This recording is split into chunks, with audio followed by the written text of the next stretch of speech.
Hi friends, welcome to Faiz Aamir classes. मैं हूं CA फैज़ आमिर।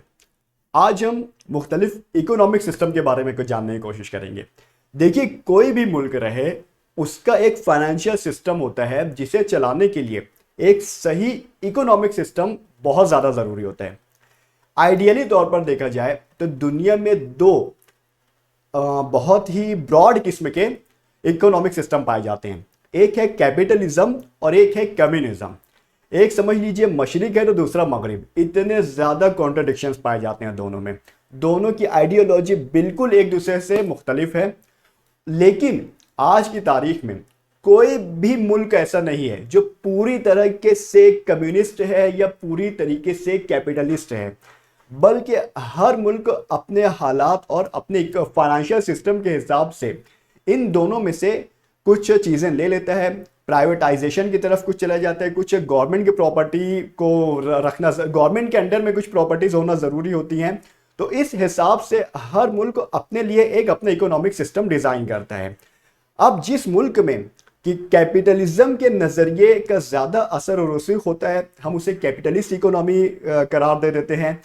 कहीं पर जो कम्युनिज्म के फ़लसफ़े का ज़्यादा असर और रसूख होता है, हम उसे कम्युनिस्ट कह देते हैं। जबकि ऐसा नहीं है। आज के टाइम पर कोई भी या तो कैपिटलिस्ट या कम्युनिस्ट बिल्कुल नहीं है। इनके दरमियान से कई और नज़रियात गुजरते हैं, जैसे सोशलिज्म हो गया है, इस्लामिक इकोनॉमिक सिस्टम है। ये सारे नज़रियात भी हैं जो इन सब का अहाता करते हैं, इनमें से कुछ बातें अडॉप्ट करते हैं। आज हम इन्हीं नज़रियात के बारे में जानने की कोशिश करेंगे। एग्जाम्पल के ज़रिए हम इन तीनों चारों कंसेप्ट को समझने की कोशिश करते हैं। सपोज कीजिए एक शख्स है, उसके पास बहुत पैसा है और अपने इन पैसों का, अपने इन सरमाया का, कैपिटल का वो एक फैक्ट्री डालता है। फैक्ट्री पे बहुत सारी वो मशीनें लगवाता है। इन मशीनों को चलाने के लिए वो कई मजदूर हायर करता है। समझ लीजिए, सपोज कीजिए कि 50-60 मजदूर वो हायर कर लेता है। उनसे एग्रीमेंट होता है कि देखिए भाई, आपकी ये शिफ्ट रहेगी, इसमें आपने काम करना है और आपको इतना मुआवजा मिल जाया करेगा मंथ एंड में। जो भी प्रोडक्शन होगा इस मशीनों से, वो ये ओनर मार्केट ले जाएगा, उससे वहां पर सेल करेगा और वहां से उसको बहुत सारा पैसा मिलेगा। इन पैसों से वो मजदूरों की सैलरी पे करेगा, direct expenses, indirect expenses, government taxes वगैरह के बाद उसको एक प्रॉफिट बचता है। बात आती है ये प्रॉफिट पर किसका हिस्सा है, किसका हक है इस प्रॉफिट पर, और किन लोगों का कितना कितना हिस्सा है। यहां पर अलग अलग नजरियात सामने आ जाते हैं। सबसे पहले एकदम बेसिक नजरिया जो हम और आपको जो सही और जस्टिफाइबल लगता है कि ये सारा प्रॉफिट ओनर का होने वाला है। देखिए, एडम स्मिथ नाम के एक इकोनॉमिस्ट ने अपनी एक किताब वेल्थ ऑफ नेशन, जिसे उन्होंने 17वीं सेंचुरी में लिखा था, शोहरा आफाक किताब थी ये। इसमें उन्होंने कैपिटलिज्म का नजरिया पेश किया और उन्होंने बताया कि देखो भाई, जो मीन्स ऑफ प्रोडक्शन है, जो जो प्रोडक्शन के जरा हैं, वो सब प्राइवेट हाथों में दे दिया जाए। जो गवर्नमेंट का इंटरवेंशन है वो मिनिमम से मिनिमम रखा जाए, कम से कम। और उसके अलावा मजदूरों को उनकी मजदूरी दे दो, बाकी प्रॉफिट में उनका कोई हिस्सा नहीं रहेगा, प्रॉफिट ओनर्स का रहेगा। इसकी वजह से फायदा ये होगा कि लोग ज्यादा प्रॉफिट कमाने के लिए ज्यादा से ज्यादा अच्छी मशीनों का इस्तेमाल करने लगेंगे। न्यू टेक्नोलॉजीज का इनोवेशन होगा, रिसर्च एंड डेवलपमेंट के दरवाजे खुलेंगे और इस तरह एक कंपिटिटिव फेजा कायम होगी। प्राइस जो रहेगी वो मार्केट के ऊपर छोड़ दी जाए, मार्केट डिसाइड करेगी। गवर्नमेंट को इसमें इंटरफेयर करने की कोई ज़रूरत नहीं है। मार्केट पे आप छोड़ दीजिए, कंपटीशन रहेगा, लोगों में अलग अलग फैक्ट्रीज रहेंगी, खूब कंपटीशन रहेगा, खूब इंडस्ट्रियल रिवोल्यूशन आएगा और ऑटोमेटिक एक मार्केट डिसाइडेड प्राइस वजूद में आएगी।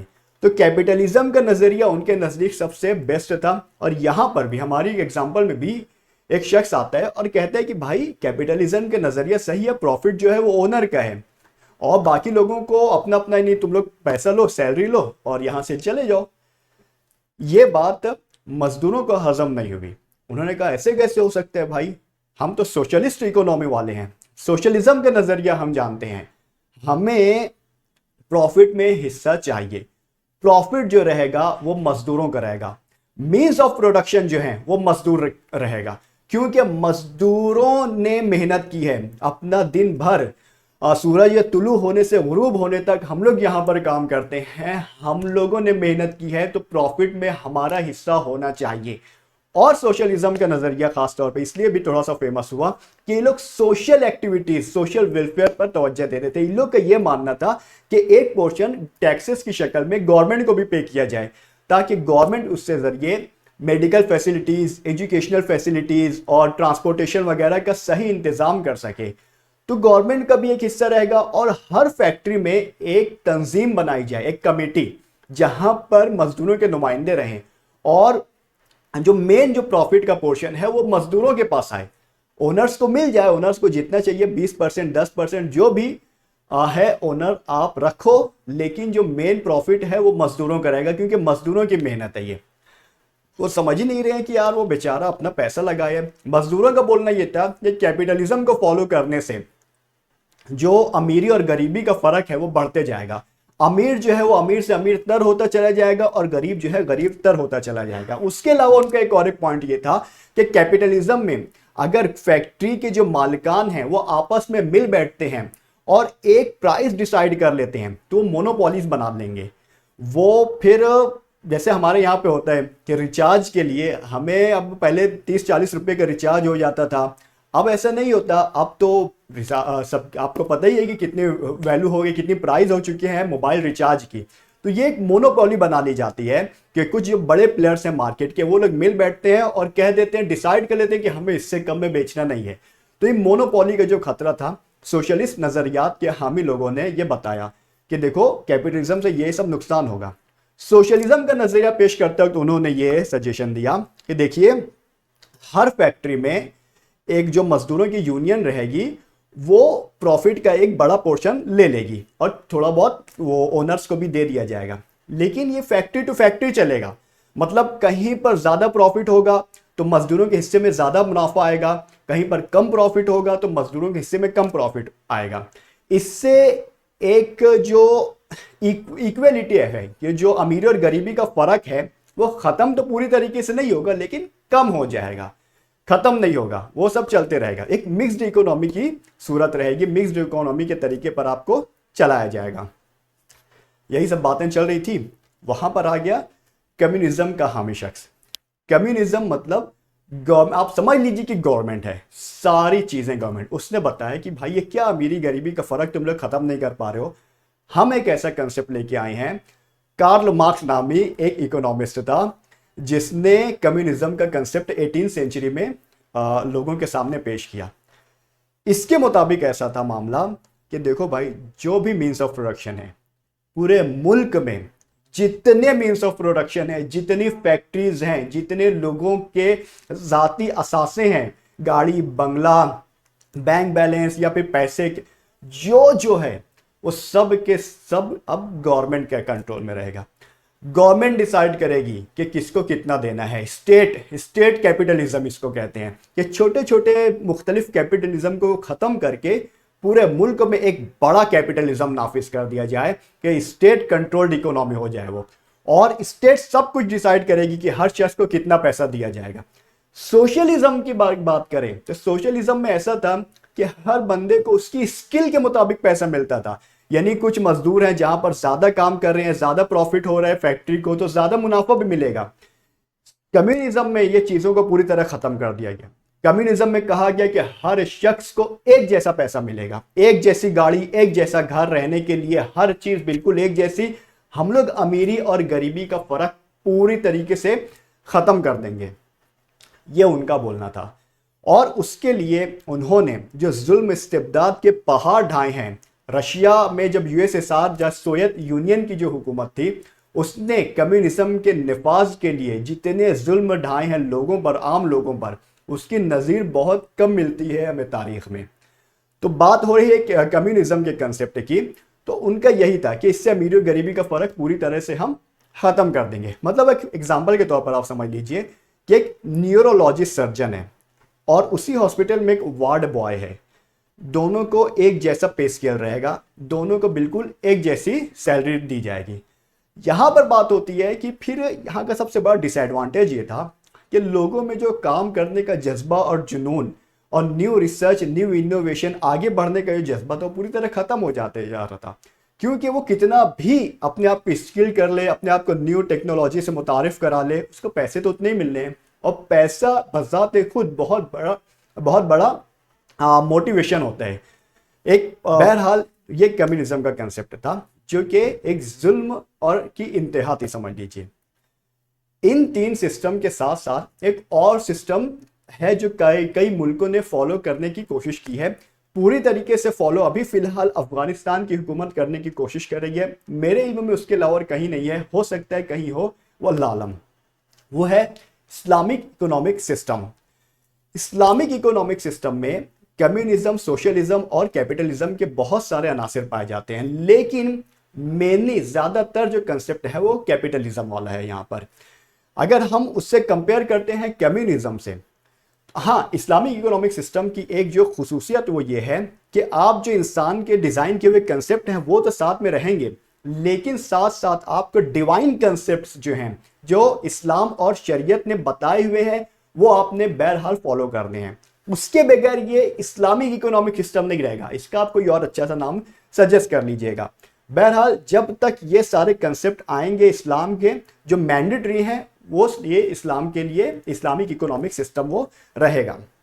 उसमें एक हम अगर कम्युनिज्म की से इसका मुकाबला करते हैं तो एक चीज़ जो है वो मुश्तरक है दोनों में, कॉमन है दोनों में।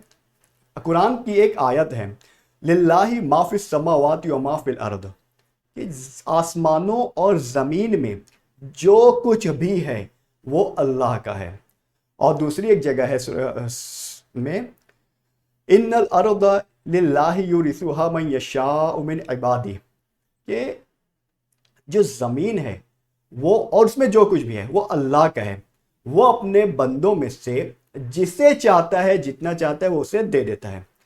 तो ये जो कंसेप्ट है एक सेंट्रलाइज्ड, एक स्टेट कैपिटलिज्म का, वो यहाँ पर इस सूरत में आता है कि जो कुछ भी है वो अल्लाह का है और आपने इसको सिर्फ इस्तेमाल करना है। इस तरह इस्तेमाल करो कि मरने के बाद उसका आपको जवाब देना है।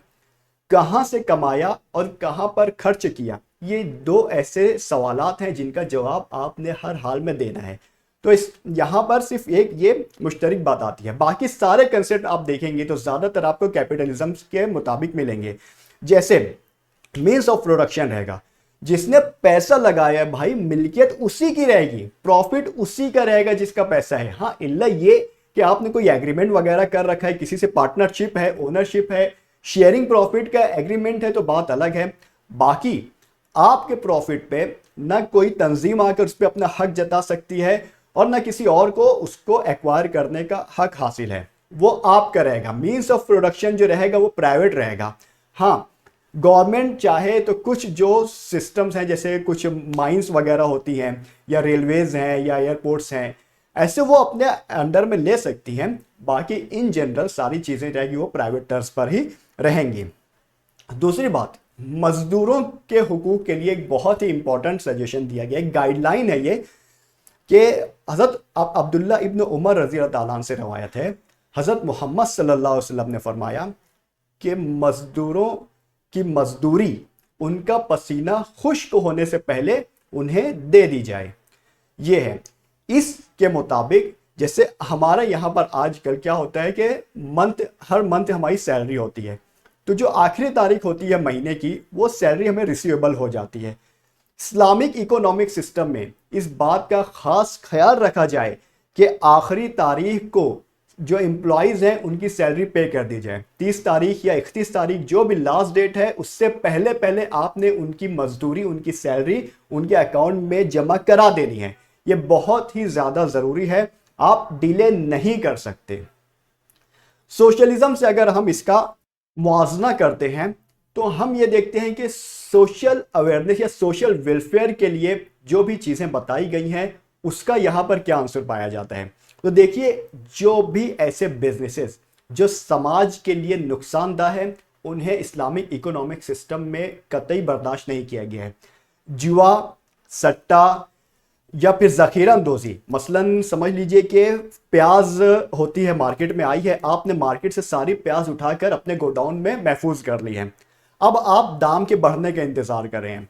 जैसे ही मार्केट में डिमांड रेज होती है, दाम आसमान पे पहुंच जाते हैं, फिर आप धीरे धीरे उसे रिलीज करते हैं। ये होती है जखीरा अंदोजी, जिसे होर्डिंग कहा जाता है। ये सख्त नाजायज और गुनाह है। ये यहाँ पर अगर इस्लामिक इकोनॉमिक सिस्टम रहेगा तो ये काम करने के अवज आपको जेल में भी डाला जा सकता है। उसके बाद होती है सट्टा, जो कि हम देखते ही हमें पता ही है। और जितने भी अनलॉफुल गुड्स और सर्विसेज हैं, प्रोस्टिट्यूशन वगैरह है, जिनसे इस्लाम में और शरीयत ने ममनू करार दिया है, मना किया है, वो सारी चीज़ें आप नहीं कर सकते। शराब का कारोबार आप नहीं कर सकते हैं। उसके अलावा सबसे इंपॉर्टेंट चीज़ इंटरेस्ट होता है, सूद। सूद का काम बिल्कुल भी नाजायज़ है। सूद देना नहीं है, सूद ले नहीं सकते आप। इसलिए जो बैंकिंग सिस्टम जो हमारा सूद के ऊपर डिपेंड होता है, इस्लामिक फाइनेंशियल सिस्टम में वो बैंकिंग, वैसे बैंकिंग निज़ाम जिसमें सूद है उसका तसव्वुर नहीं है। उसके बजाय प्रॉफिट शेयरिंग के बेस पर होता है। वो एक लंबा डिस्कशन है, हम इंशाअल्लाह कभी नेक्स्ट लेक्चर में हमारे मौका मिला तो इस्लामिक बैंकिंग सिस्टम के ऊपर भी तबसरा करेंगे और उसके पॉइंट्स देखेंगे। बहरहाल ये चीज़ें हैं जो आप इस्लामिक इकोनॉमिक सिस्टम में नहीं कर सकते। और एक बहुत इंपॉर्टेंट चीज़ सोशलिज्म के तनाजुर में बताना चाहता हूँ कि रीडिस्ट्रीब्यूशन ऑफ प्रॉफिट, कि अमीर अमीर तर हो और गरीब गरीब तर हो, इसको भी रोकने के लिए कि अमीरों की दौलत का कुछ हिस्सा गरीबों में भी जाए, इस तरह कि ना अमीरों को नुकसान हो और गरीबों को फ़ायदा बराबर हो, उसके लिए एक ज़कात का सिस्टम लागू किया गया है। ऐसे बहुत सारे टैक्सेस ऑलरेडी हैं, खराज वगैरह है, लेकिन ज़कात खास तौर पर बहुत ही अहमियत का हामिल है, क्योंकि जो इस्लाम के जो 5 पिलर्स हैं, 5 पिलर्स जो हैं, उसमें से एक ज़कात माना जाता है। तो ज़कात का एक सिस्टम ऐसा है कि एक बेसिक एग्जम्पशन लिमिट तय कर दी गई है और कुछ टर्म्स एंड कंडीशंस हैं। उसमें अगर कोई शख्स आता है और 1 साल तक उसका वो माल जमा रह जाता है, एक सेविंग टैक्स है। आपकी सेविंग अगर 1 साल के ऊपर हो गई, कितनी सेविंग क्या है, क्या शराइत है, वो सब डिटेल में हम फिर कभी देखेंगे। लेकिन अगर वो सेविंग के ऊपर हो जाती है, 1 साल गुजर जाता है, तो उसके ऊपर आपको 2.5% टैक्स या फिर ज़कात देना ज़रूरी है। अब अगर कोई सेंट्रलाइज्ड अथॉरिटी है जो इस्लामिक इकोनॉमिक सिस्टम के थ्रू काम करते हैं तो उसे देना ज़रूरी है। अगर ऐसा कुछ नहीं है तो आपने बज़ाते खुद गरीबों को और मुस्तहिक अफराद को तलाश करके उन्हें पहुंचाना ज़रूरी है। यहां पर आप ये एक्सक्यूज नहीं कर सकते कि हमने कोशिश की हमें मिला नहीं। आपका ढूंढना काम है और सबसे पहले आप अपने रिश्तेदारों में ढूंढें। सबसे प्रायोरिटी जो रहेगी वो रिश्तेदारों में रहेगी। पहले अपने रिश्तेदारों में देख लें, पड़ोसियों में देख लें, उसके बाद आगे बढ़ें। खैर, ये एक छोटा सा तारुफ था 4 सिस्टम का, कैपिटलिज्म, कम्युनिज्म, सोशलिज्म और इस्लामिक इकोनॉमिक सिस्टम या फिर इस्लामिक कैपिटलिज्म। हम इसके बारे में, अगर आपको ऐसा लगता है कि मज़ीद आपको जानना चाहिए या मज़ीद हम लेक्चर बनाएं तो आप प्लीज़ हमें बताइए। इसके अलावा कुछ भी क्वेश्चंस हैं वो बताइए, इंशाअल्लाह नेक्स्ट लेक्चर में उनका जवाब देने की कोशिश की जाएगी। बहुत शुक्रिया। अल्लाह हाफिज़।